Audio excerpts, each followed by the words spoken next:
Hurmatli yurtdoshlar, Bojxona qo'mitasi hamda Investitsiyalar sanoat va savdo vazirligi sizlarni respublikamizda ilk bor o'tkazilayotgan mahalliy kontentni oshirishda importni optimallashtirish mavzusidagi Uzbek Import Fair 2025 birinchi xalqaro ko'rgazmaga taklif qiladi.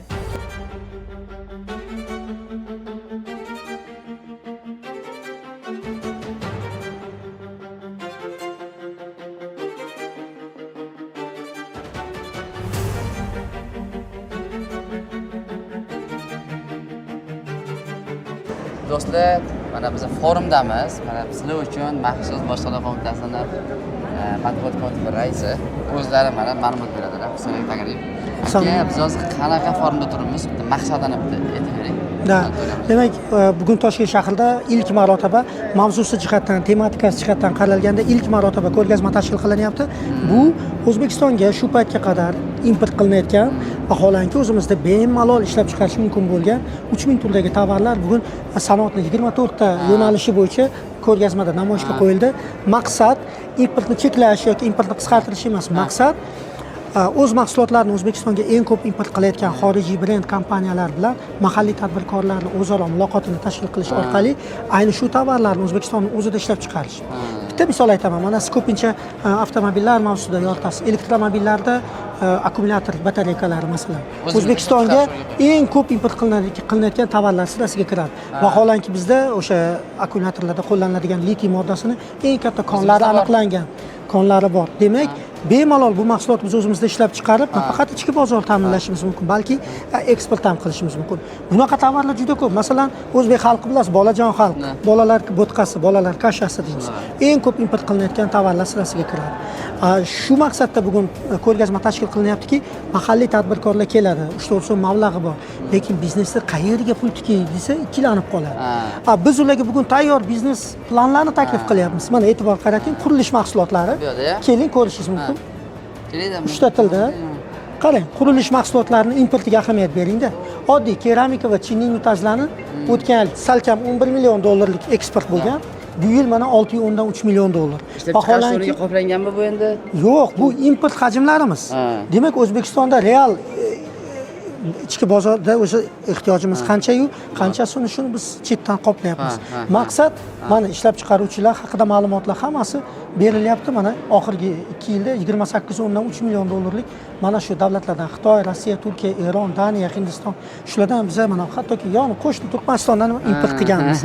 Lekin o'zimizda ishlab chiqarsa bo'ladi. Shu haqida ma'lumotlar berilyapti. Bugun ko'rgazma davomida yana bitta afzalligi bor. Mana hozir kunning ikkinchi yarmida mahalliy tadbirkorlarimiz turli ilmiy tadqiqot institutlari, aql markazlari vakillari bilan sanoatning 24 ta sohasida panel sessiyalari bo'lib o'tadi. Muhokama qilishadi, qaysi tovarni ishlab chiqarish imkoniyati qanday, import hajmi qanday va oxirida yechimlarga kelishadi.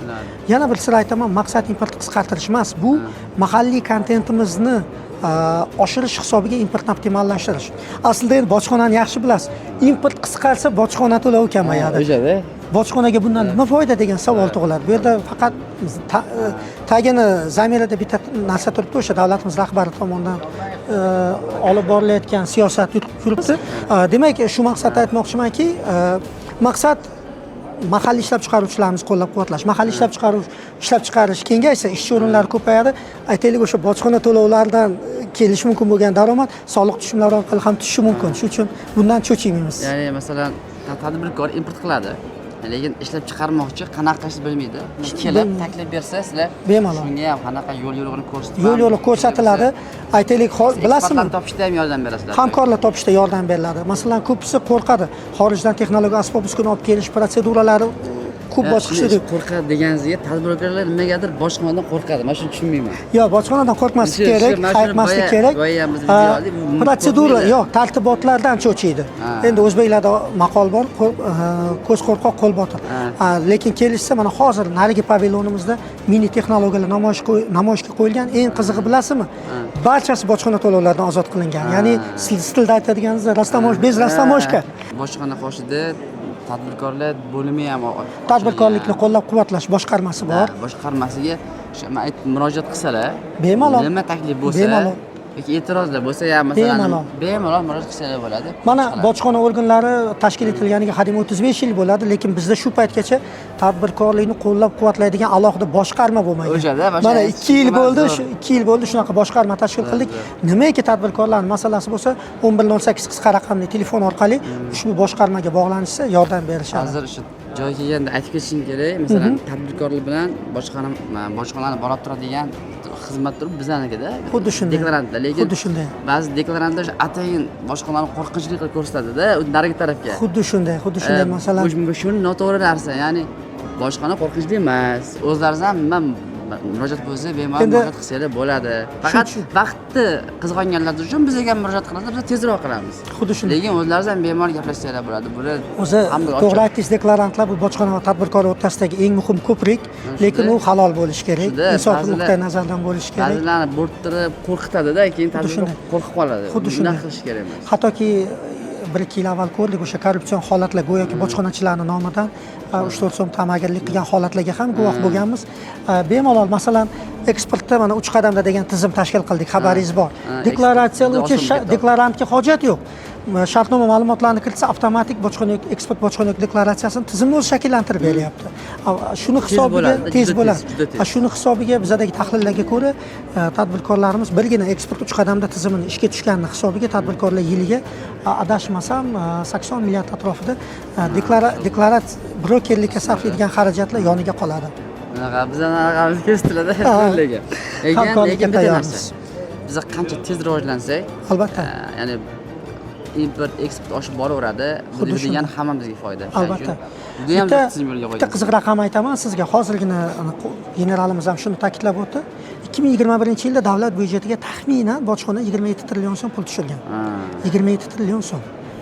Lekin 2021dan hozirga qadar agar ko'taradigan bo'lsak, import hajmimiz taxminan 45% ga oshgan. Sizning nazaringizda, demak 45% ga oshgandan keyin to'lovlar ham taxminan shunchaga oshgan bo'ladi deb taxmin qilasiz. Yo'q, import hajmiga nisbatan olsak, davlat byudjetiga tushayotgan bojxona to'lovlari 3 barobarga oshgan. Bu nimani hisobiga? Hozirgina o'zingiz aytganingiz tashqi savdo ko'rsatkichlari faollashgani hisobiga. Bu faqat importga yo boshqaga emas, bu yerda birinchi galda korrupsiyani oldi olinyapti. Tizim raqamlashyapti. Ilgari chap cho'ntakka qanaqadir levi yo'llarga ketgan mablag' tan olish kerak, haqiqatga tik qarashimiz kerak.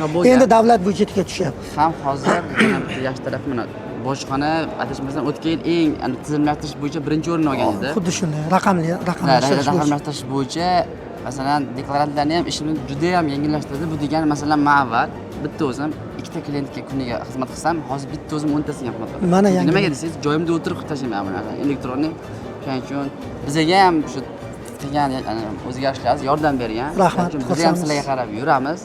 Hamkorlikka har doim tayyormiz. Ochiqlikka tayyormiz. Biznesmenlar ham, tadbirkorlar ham bemalol hammani ko'rgazmaga taklif qilamiz. Hamkorlikka har doim tayyormiz. Xush kelibsiz. Aka, rahmat. Sog' bo'ling, katta rahmat. Rivojlanishni xohlasanglar, bojxona sizlarga qarab yurdimi, sizlar ham bir qadam tashlab ularga qarab yurishlaringiz kerak. Agar mabodo bojxonada yoki deklaratsiya xizmatlarida deklarant xizmatlari kerak bo'lsa, mana My Deklarant jamoasiga murojaat qilsanglar, biz ham sizlarning xizmatlaringizdamiz. Biz hamkorlikdan qochmaymiz, hamkorlik qilsanglar xursand bo'lamiz. Sog' bo'linglar, salomat bo'linglar, doim rivojlanishda davom etinglar.